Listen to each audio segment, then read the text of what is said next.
Собранието на Република Македонија се прават силни напори за изготвување и донесување на квалитетен и применен етнички кодекс.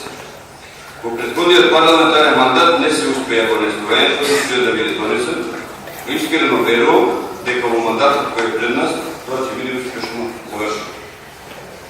Потребно е оваквите намери да се истрае, но исто така повеќе потребно е за ефикасно реализирање на истите да се наменат дневно-политички изклучување теми, да се отвори што поширока и по-конструктивна дискусија, водечи сметка за запасување на највисоките професионални и етнички стандарди и принципи.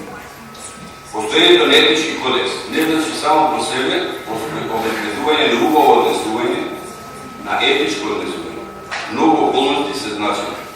Многу предуслови и предпоставки се битни, но сметам најбитна е волјата и подготвеност. Тоа што се стави на хартија, достојно да се почиства и примерно.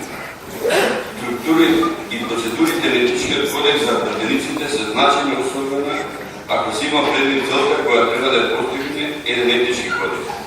А тоа е пред обезбедување на почитување на законитоста, професионалниот интегритет, ефикасноста и лојалноста при вршењето на должноста пратеник во рамките на уставот и законите и ратификуваните меѓународни договори.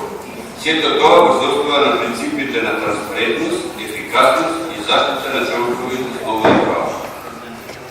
Со етичкиот кодекс се воведуваат принципи на однесување на парламентарците како носители на јавна функција, доверено од граѓаните, преку кои треба да се обезбеди транспарентно и одговорно работење на законодавниот дом.